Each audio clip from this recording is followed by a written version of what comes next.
Vamos, hermanos, a meditar en la palabra de Dios. Gloria al Señor Jesucristo. Quiero invitarles para que abran su Biblia en la carta del pastor Santiago. Amén. En el capítulo número 1. Santiago, capítulo número 1. Gloria al Señor Jesús. En el verso, precisamente el verso número 1. Gloria a Dios. Que dice, saludo. Santiago, siervo de Dios y del Señor Jesucristo, a las 12 tribus que están en la dispersión, salvación. Gloria al Señor. Vamos a orar para que Dios entonces nos hable en esta hora conforme a su propósito, conforme a su voluntad. Que Dios me inspire en esta noche, gloria al Señor, que hable a tu corazón conforme a tu necesidad, que Él me dé gracia, que me dé sabiduría, amén, inspiración para traer esta palabra en el nombre del Señor Jesucristo. Dios del cielo, Padre celestial, te adoramos, te bendecimos, glorificamos tu nombre, Cristo Jesús. Tú eres nuestro Dios, tú eres nuestro Padre, tú eres nuestro Rey. Señor, habla a nuestro corazón en esta noche. Hay una gran necesidad de tu palabra, del alimento, Señor Jesús, de nuestra alma, del alimento de nuestra vida, Señor Jesús. Tu palabra es ese pan de vida que nos alimenta. Por tu palabra somos limpios, por tu palabra somos fortalecidos, por tu palabra somos edificados, por tu palabra somos consolados. Es tu palabra la que nos exhorta, Señor Jesús, y hace bien a nuestra vida y hace bien a nuestra alma. Gloria al Señor Jesús. Bien, hermanos, es una bonita oportunidad entonces para poder comer la palabra. Recuerde que la palabra de Dios no es solamente para oírla. Recuerde que la palabra de Dios es para comerla. Amén. Es para comerla. El profeta dijo, fueron halladas tus palabras y yo las comí. Y fueron de grande gozo y alegría de mi corazón, porque tu nombre fue invocado sobre mí. Porque tu nombre fue invocado sobre mí. Gloria al Señor. Entonces, según el profeta, la palabra de Dios es para comerla. Porque ella es la que alimenta nuestra vida. Ella es la que alimenta nuestra alma. Y el Señor Jesús le dijo a los discípulos, ya vosotros estáis limpios por la palabra que os he hablado. Amén. Gloria al Señor Jesús. Así que tenemos la palabra de Dios en esta hora, una preciosa carta. Amén. Que más que una carta, estaba yo por allí leyendo que esta carta no es considerada tanto una carta, sino un bosquejo de predicación. Es un mensaje, es una predicación que un pastor hace a su congregación. Gloria al Señor. Santiago, su nombre significa Jacobo. Amén. O sea que el verdadero nombre del escritor de esta carta es Jacobo. En la Biblia, en el Nuevo Testamento, encontramos el nombre de Jacobo refiriéndose a 3 personas diferentes. Amén. Había un discípulo de Jesús llamado Jacobo, hijo de Alfeo. Había otro Jacobo que era Jacobo, el hermano del apóstol Juan. Amén. Gloria al Señor. Y también la Biblia nos habla de Jacobo, el hermano mayor del Señor Jesucristo. Esta carta entonces, hermano, la escribió el hermano de nuestro Señor Jesucristo, Jacobo, hermano de Jesús, hijo de María. Resulta, hermano, que la Biblia dice que los hermanos de Jesús no creyeron en él. No creyeron en él mientras él estaba en los días de su carne. No creían en su autoridad, no creían en su obra, no creían en él, amén, como Dios. Seguramente lo pudieron ver como un mensajero, como un profeta, como un muy buen hermano, pero no lo vieron como lo que él era. Muchas personas estuvieron frente a Jesús y no supieron quién era él. Y entre ellos estaban sus hermanos, entre ellos estaban sus vecinos, sus conocidos. La Biblia también habla de un hombre llamado Nicodemo, que se acercó a Jesús de noche y simplemente lo llamó rabí, simplemente lo llamó maestro. Le dijo: Rabí, sabemos que has venido de Dios como maestro, porque nadie puede hacer estas señales que tú haces si no está Dios con él. Este hombre Nicodemo vio a Jesús solo como un maestro. Los fariseos, los escribas, lo vieron simplemente como un palabrero, como alguien que en alguna ocasión hizo algún milagro, que tenía poder para hacer algunos milagros, pero no lo vieron de esa manera. No lo vieron como lo que él era. El Señor Jesucristo es Dios sobre todas las cosas y no hay más. Él es la vida eterna, dice la palabra de Dios. De manera que los hermanos de Jesús no creyeron en él hasta el día en que el Señor Jesucristo resucitó. El apóstol Pablo en la carta a los Corintios dice que Jesús se manifestó a sus hermanos. Y en esa manifestación, después de que había resucitado, entonces Jacobo, o sea Santiago, conoció que su hermano no era solamente su hermano, que Jesús no era solamente un hombre, que Jesús era más que un hombre. Entendió que Jesucristo es Dios manifestado en carne, y entonces desde aquel día Jacobo le entregó su vida al Señor Jesucristo y se convirtió en su siervo. Gloria al nombre del Señor Jesús. Ahora, hablando entonces un poco de esta carta, Santiago se presenta a sí mismo como siervo de Dios. Mire que cuando uno lee las cartas del apóstol Pablo se presenta como apóstol de Jesucristo. Al igual que Pedro, se presentan como apóstoles del Señor Jesucristo. Pero Santiago toma una actitud como más sencilla. Santiago se presenta delante de aquellos que están tomando esta escritura, a aquellos a quienes les escribió, y les dice: Santiago, siervo de Dios y del Señor Jesucristo. No hace como tanto alarde de su posición. Cualquiera podría decir: no, es que yo soy el hermano del Señor Jesucristo. Pero él decía: ser hermano de Jesús ya no tiene ningún valor.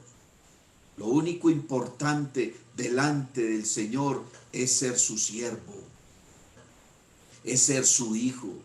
Entonces Santiago se pone a la misma altura de la iglesia, se pone a la misma altura de todos aquellos que lo están escuchando, que están leyendo estas palabras. Se pone a la misma altura y dice: yo solamente soy un siervo de Dios, no soy más nada.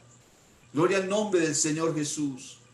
Quiero contarles, hermanos, que cuando la iglesia en Jerusalén comenzó a crecer y comenzó a crecer, porque en la primera predicación se convirtieron como 3,000. En el segundo mensaje de Pedro se convirtieron como 5,000, ya iban como 8,000 personas. Y fuera de eso, la predicación de los demás apóstoles hicieron que la iglesia comenzara a crecer. Seguramente, hermano, en pocos meses o en pocos años, la iglesia comenzó a crecer prematuramente.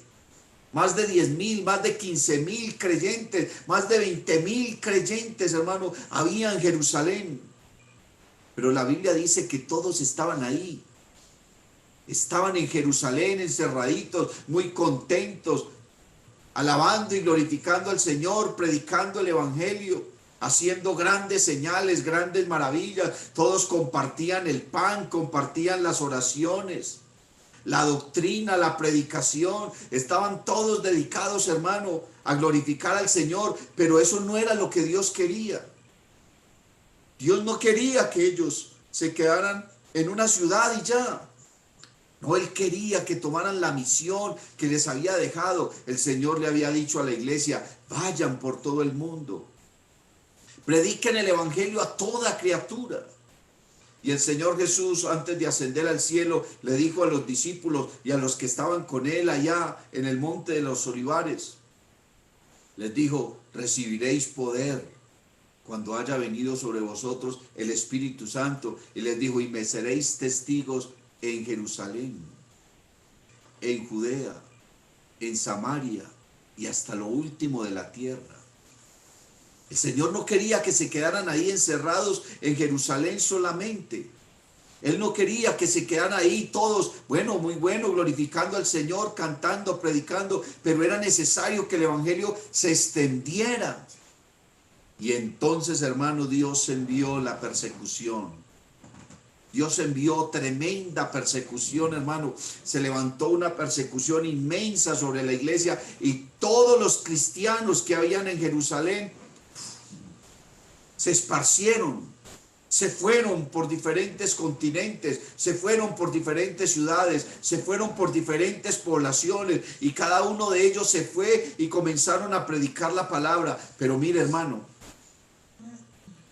antes de la dispersión, habían varias iglesias en Jerusalén y Santiago precisamente era el pastor de la iglesia central en Jerusalén.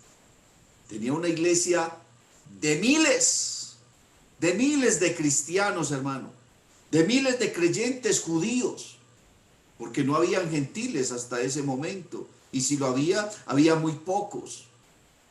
Pero antes de la dispersión, hermano, la iglesia eran puros judíos que estaban ahí. Y mire, hermano, que esta no fue el último o el único escrito que se le dedicó a los judíos que se habían convertido. Mateo escribió su evangelio y se lo dedicó a los cristianos judíos.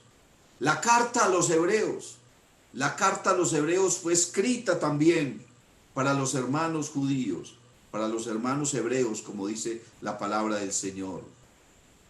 Esta carta de Santiago fue escrita más o menos en el año 45 después de Cristo. Quiere decir que ya se había predicado el evangelio por más de 10 años. Más o menos unos 12 o 13 años hacía que se venía predicando el evangelio. ¿Cuánto había crecido la iglesia? ¿Cuánto habían crecido las congregaciones? Santiago era el pastor allá en la iglesia central de Jerusalén. Y entonces llegó la persecución y todos los cristianos se fueron. ¿Cómo sería el dolor de Santiago al ver que todos los creyentes de su congregación, que todos los feligreses se estaban yendo y ya la iglesia pasó de ser de miles a cientos y siguieron yéndose y pasó de ser cientos a ser decenas o docenas? El número se disminuyó. ¿Por qué? Porque todos los cristianos se fueron a otras ciudades, a otros continentes, a otras poblaciones, y el evangelio comenzó a extenderse por toda parte. No fue el apóstol Pablo el que extendió el evangelio por el mundo civilizado de esa época. Porque Pablo, donde llegaba, casi siempre encontraba cristianos. Pero cristianos judíos, muchos de ellos se oponían a su doctrina. ¿Por qué? Porque estos cristianos judíos que fueron dispersos no tuvieron mucho tiempo para analizar y para poder identificar la doctrina como tal. Ellos conocieron a Jesucristo, ellos le entregaron la vida a Jesucristo, pero ellos creían que tenían que seguir guardando la ley. Eso le pasó al mismo apóstol Pedro. Creyó que tenían que seguir guardando la ley y a los gentiles que se convertían los judaizaban. Entonces todos esos cristianos fueron dispersos y se fueron pensando en esa doctrina, en la doctrina de la ley mezclada con el cristianismo. Y cuando el apóstol Pablo llegaba a predicarles de la gracia y que el evangelio no solamente era para los judíos, sino que el evangelio también era para todos los gentiles, entonces esos judíos iban en contra del apóstol Pablo. Mire que Pablo tuvo que reprender a Pedro, lo tuvo que reprender por esa doctrina judaizante. Gloria al Señor. Y estaba tan complicado el asunto con estos cristianos judíos, con el tema de la doctrina judaizante de que debían los gentiles guardar la ley, hacerse circuncidar, guardar el día sábado y guardar todos los preceptos de la ley, que hubo que hacer una asamblea, un concilio, una gran reunión en Jerusalén. Fueron muchos pastores, fueron los apóstoles, fueron muchos creyentes, muchos diáconos, asistieron a esa reunión allá en la iglesia central de Jerusalén. Y dice la Biblia en el libro de los Hechos de los Apóstoles, en el capítulo 15, que precisamente fue Jacobo, o sea Santiago, quien presidió esa reunión. Y en medio del debate y en medio de la discusión, Santiago entonces toma una decisión y les dice: vea, hermanos, no pongamos cargas sobre los hermanos gentiles. No los pongamos a que ellos guarden la ley. Vamos a predicarles el evangelio de Jesucristo, porque ahora somos libres de la ley. Vamos a predicarles el evangelio de Jesucristo y vamos a pedirle que no coman carne de animal ahogado, que se guarden de fornicación, que no beban sangre. Gloria al Señor, cosas básicas dentro de la vida cristiana para los gentiles.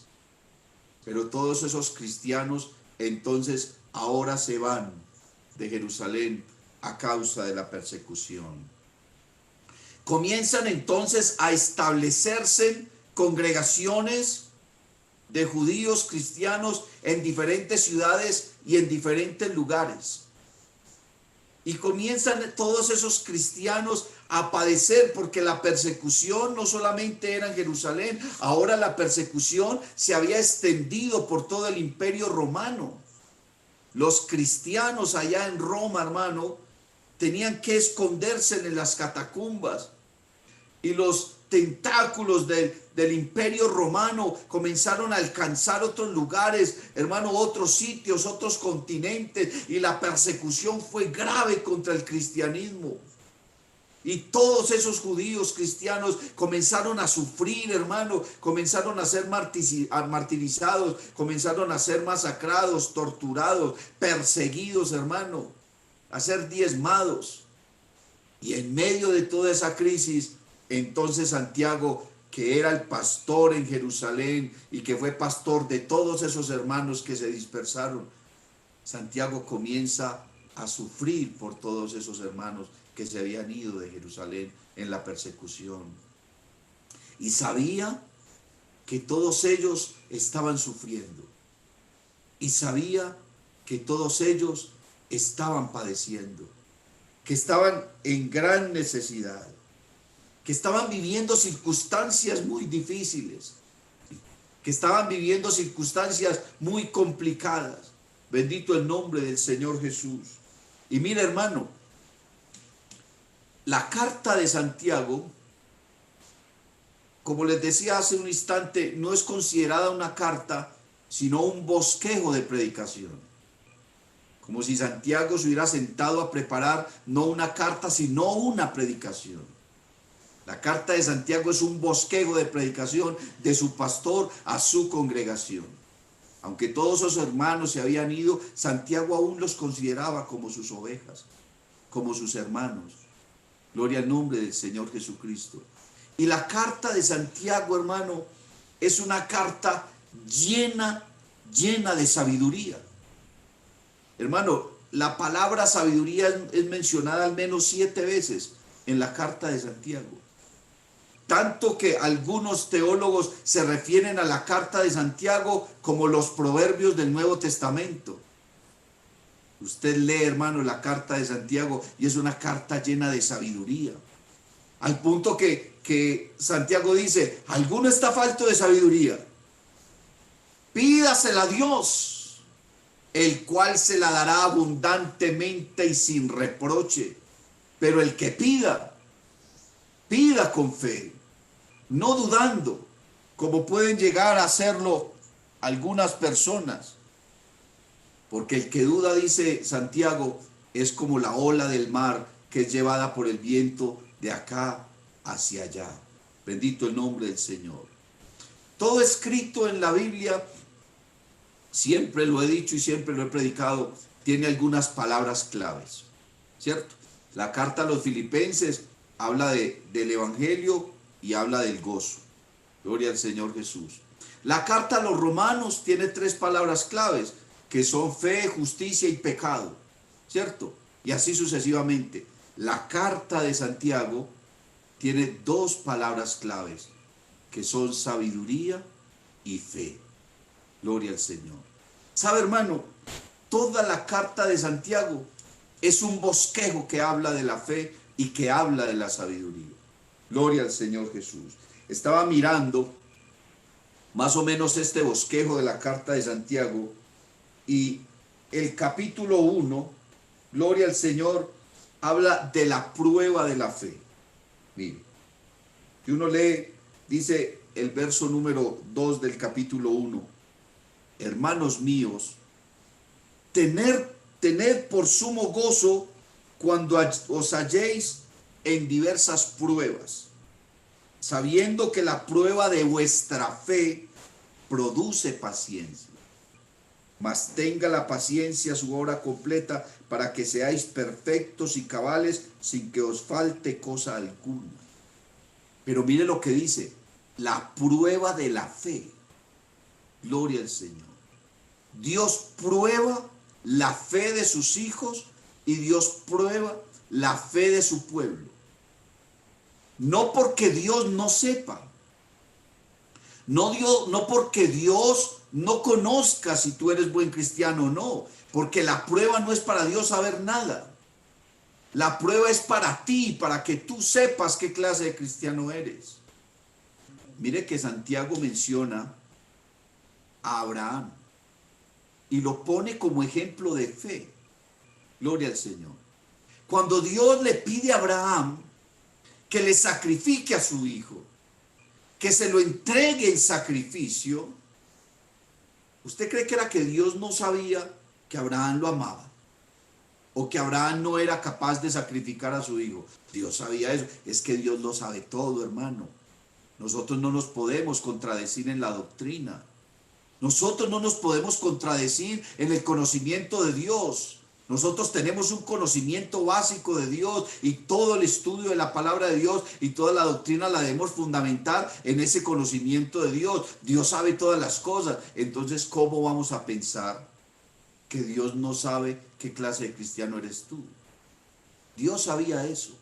Cuando Dios le pidió a Abraham que sacrificara a su hijo, era para que Abraham mismo supiera qué clase de hijo de Dios era, hasta dónde podía llegar con su fe. Dios lo sabía. Dios sabe todo de ti, hermano. Dios sabe cuántos cabellos hay en tu cabeza. Dios sabe tus pensamientos. Dios sabe tus intenciones. Dios sabe tus deseos. Por eso es que la Biblia dice, no os engañéis. Dios no puede ser burlado. Todo lo que el hombre siembra, eso es lo que va a cosechar. Bendito el nombre del Señor, porque Dios lo sabe todo. Y entonces ahora Santiago está diciendo, hermanos míos, tened por sumo gozo cuando os halléis en diversas pruebas, sabiendo que la prueba de vuestra fe produce paciencia. Pero mire, mi amado hermano, no podemos confundir una prueba con una tentación. Porque una cosa es que tú seas tentado y otra cosa es que seas probado. Porque la Biblia dice que Dios no puede ser tentado ni Él tienta a nadie, sino que cada cual cuando de su propia concupiscencia es atraído y seducido, gloria al Señor Jesús, y dice que cuando el pecado ha sido engendrado, gloria al Señor Jesús, cuando el pecado ha sido engendrado, o más bien cuando la concupiscencia ha sido concebida, da a luz el pecado, y el pecado cuando ha sido consumado, da a luz la muerte. Es un proceso, pero eso es diferente a la prueba. Las pruebas vienen de parte de Dios, pero las tentaciones vienen de tu propio interior, de tu propia concupiscencia, de tus propios deseos, de tus propias pasiones. Las tentaciones pueden venir de tu propio interior, pueden venir del mundo o pueden venir del diablo. Por eso es que Santiago dice que el que se hace amigo del mundo se constituye en enemigo de Dios. ¿Por qué? Porque entra en el juego de la tentación. No améis el mundo ni las cosas que hay en él. ¿Por qué? Porque el que ama el mundo entra en el juego de la tentación. Y si uno se pone a jugar con la tentación, hermano, la Biblia dice que el que cava hoyo, caerá en él. El que aportillare vallado, le morderá la serpiente. Y dice la Biblia, ¿acaso abrazará el hombre fuego en su seno y no se quemará? No es un capricho de Dios, no es un capricho del escritor.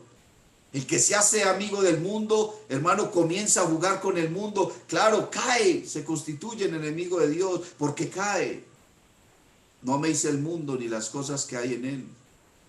Cuando el pueblo de Israel, hermano, se dio a la conquista de la tierra prometida, lo que Dios más le advertía al pueblo de Israel, lo que todo el tiempo les recalcaba, era que no se mezclaran con ellos, con los gentiles, con los paganos, que no se mezclaran con ellos. Antes, por lo contrario, les decía, salid de en medio de ellos, pueblo mío, y no toquéis lo inmundo. Pero ¿cómo que salieran de en medio de ellos si Dios los mandó allá a que conquistaran esa tierra? Pero una cosa era que conquistaran la tierra y otra cosa que hicieran amistad con la gente que vivía en esas tierras, con los nativos de ese lugar. Es diferente. Nosotros estamos en el mundo. Nosotros vivimos en el mundo. Nosotros no nos podemos aislar allá, hermano, a un monasterio, a encerrarnos no sé cuántos años, dizque a meditar en las cosas de Dios y alejarnos del mundo. No, nosotros no podemos hacer eso. El Señor nos mandó a que fuéramos a predicarle al mundo, a que fuéramos la luz del mundo. Pero mire que el Señor Jesucristo, cuando estaba en el Monte de los Olivos orando, Él clamó y dijo, Padre, no te pido que los saques del mundo, sino que los guardes del mal. Bendito el nombre del Señor Jesús. Nosotros estamos en medio del mundo, estudiamos con gente inconversa, trabajamos con gente inconversa, vivimos en un barrio con personas inconversas, en unidades y en edificios con gente inconversa, y muchos de nosotros hasta vivimos con personas inconversas, pero eso no quiere decir que nosotros nos mezclemos con ellos. Dice la Biblia, hermano, conviértanse ellos a ti y a ellos. Tú eres la luz allá, no puede ser tinieblas. Tu testimonio no puede ser sombrío, tu testimonio no puede ser oscuro allá en el medio en que tú te mueves. Tú tienes que ser una luz, tú tienes que ser, hermano, una lumbrera. Así alumbre vuestra luz delante de los hombres, para que vean vuestras buenas obras y glorifiquen a vuestro Padre Celestial que está en el cielo. Dios te puso allá en esa universidad, Dios te puso en ese trabajo, Dios te llevó a esa unidad, Dios te llevó a ese barrio, Dios te llevó a esa familia. ¿Para qué? Para que seas luz a ellos, porque no se enciende una luz y se mete debajo de la cama, sino que se pone arriba en alto para que alumbre a todos. Bendito el nombre del Señor. Santiago le está escribiendo esta carta a aquellos que formaban parte de su congregación, ahora están dispersos, ahora están por allá en situaciones diferentes, en situaciones difíciles, pero Santiago lo que les está diciendo a ellos, hermano, es que esas pruebas producen paciencia, paciencia para el reino de los cielos, sabiendo que la prueba de vuestra fe produce paciencia, mas tenga la paciencia su obra completa, para que seáis perfectos y cabales sin que os falte cosa alguna. En cierta forma, hermano, Santiago está preparando el camino al apóstol Pablo sin saberlo, porque para ese entonces, hermano, apenas estaba comenzando el apóstol Pablo sus giras misioneras. Pero Santiago supo de algunos cristianos que estaban poniendo mucho problema y estaban siendo un tropiezo para la predicación del evangelio que estaba llevando el apóstol Pablo. Y entonces Santiago escribe esta carta universal. esta carta la escribe él y dice, llévensela a todos los que están dispersos. Por eso inicia precisamente diciendo, Santiago, siervo de Dios y del Señor Jesucristo, a las 12 tribus que están en la dispersión. Porque habían muchos cristianos judíos, miembros de las diferentes tribus que se habían esparcido, y entonces Santiago con esta carta comienza a prepararles el camino a todos ellos, para que ellos conozcan el evangelio, para que ellos entiendan el evangelio. Mi hermano, tú no puedes ser un tropiezo a la predicación del evangelio. Tú no te puedes convertir en un obstáculo para que la gente venga a los pies del Señor.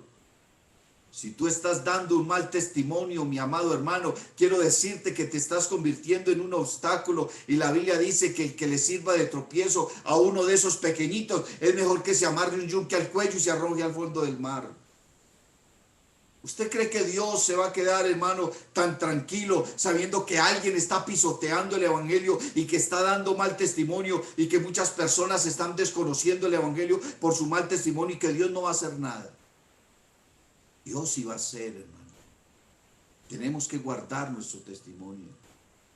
Nosotros tenemos que ser promotores de la predicación del evangelio.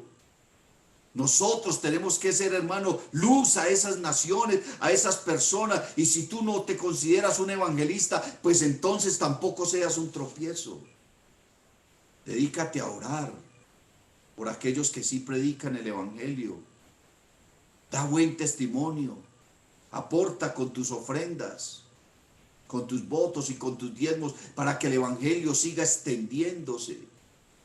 Y tú debes entender que una cosa es una ofrenda, otra cosa es un voto, y otra cosa diferente es el diezmo. Porque tenemos que tener la sabiduría de Dios. Santiago está hablando de la sabiduría. Y mire que el principio de la sabiduría es el temor de Dios. Y dice que los insensatos desprecian la sabiduría y la enseñanza. Oirá el sabio y aumentará el saber, y el entendido adquirirá consejo, pedirá consejo. Bendito el nombre del Señor. La segunda palabra clave que encontramos en la carta de Santiago es la fe. Amén, gloria al Señor. Porque estos hermanos estaban viviendo situaciones muy difíciles. Hermano, yo no sé qué situación está viviendo usted. ¿Qué tanto lo ha afectado a usted el encierro? O el desempleo, o la necesidad, o el hecho de tener que trabajar en su casa y estar todo el tiempo ahí. Yo no sé por qué situaciones está pasando usted. Pero estaba mirando, hermano, que Santiago le habla entonces a esta preciosa iglesia en el capítulo 1, y les está hablando entonces de la prueba de la fe. Gloria al Señor. Y en medio de la prueba de la fe les menciona tres cosas. ¿Por qué viene la prueba de la fe? La primera la encontramos en los versos 3 al 4, que está hablando de que la prueba de la fe es para la paciencia. Luego, en los versos 5 al 7, les está hablando de la necesidad de la oración, y la oración de fe.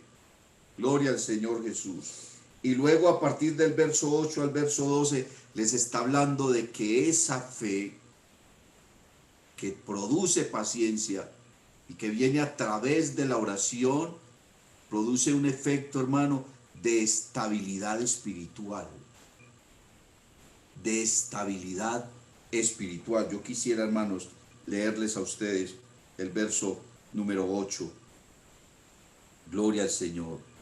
Dice: el hombre de doble ánimo es inconstante en todos sus caminos. Pero cuando nosotros tenemos fe, y cuando esa fe en verdad está generando paciencia en nuestra vida, y aprendemos a esperar en el tiempo de Dios, no en el tiempo de nosotros.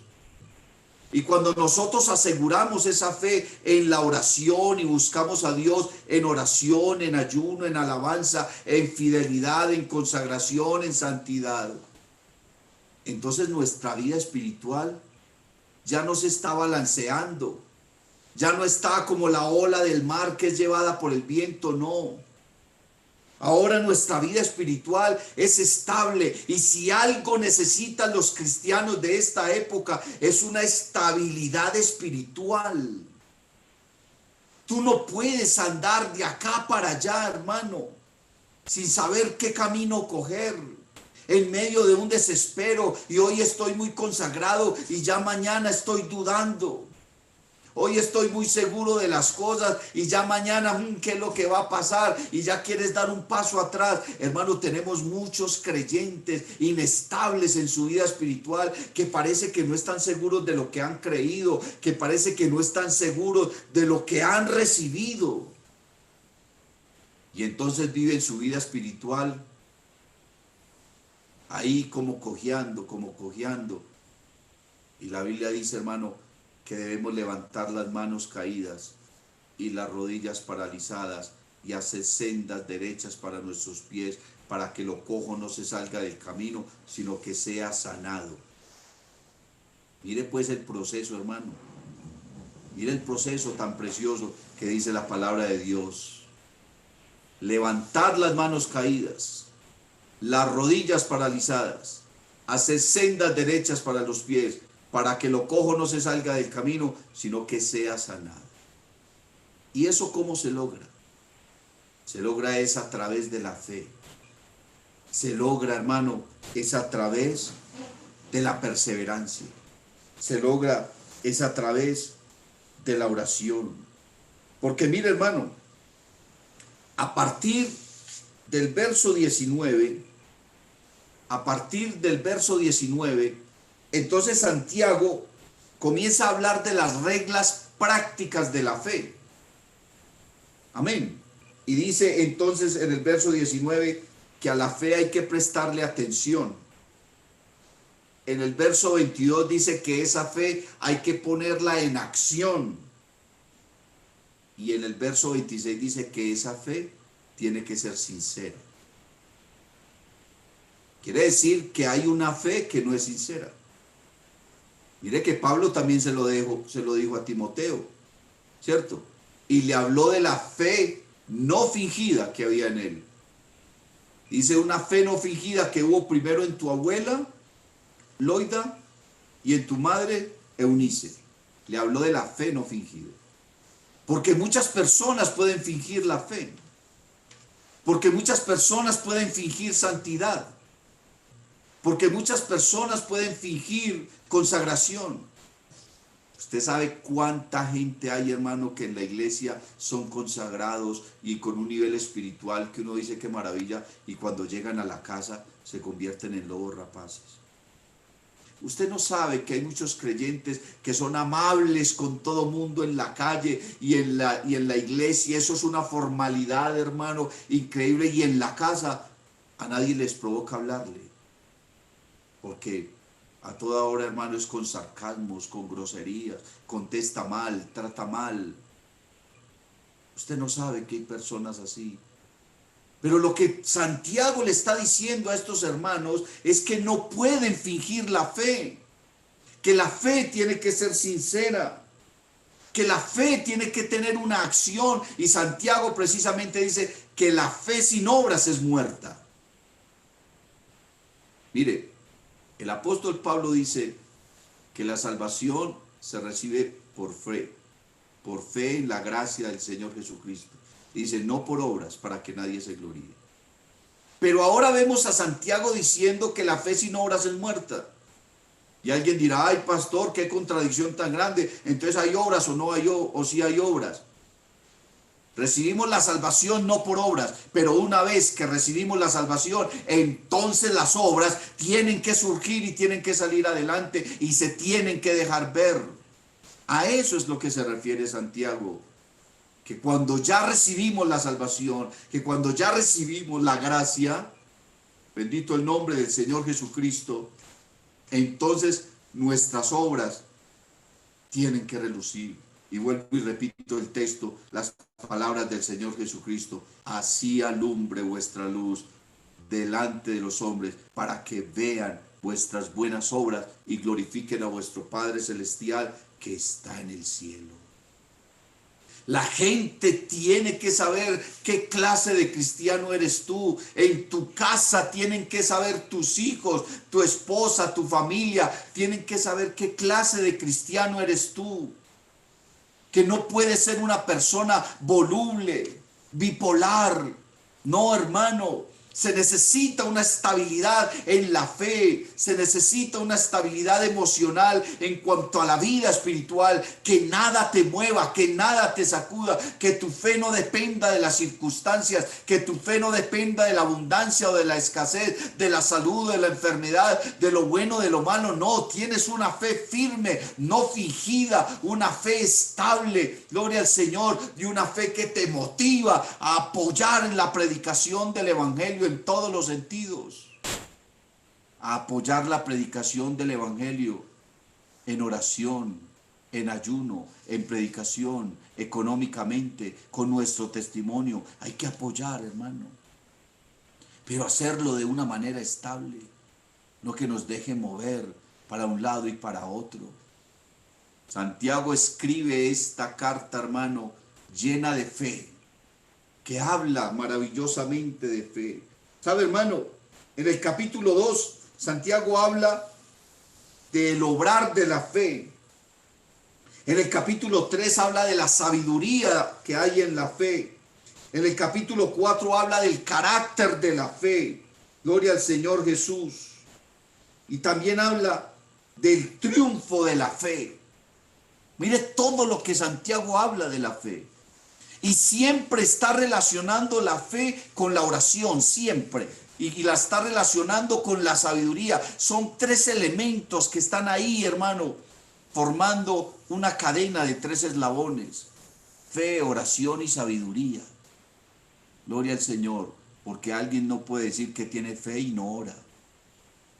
Porque alguien no puede decir que tiene fe y que no sea sabio. La sabiduría con todas sus columnas. Como dice Proverbios 9:1,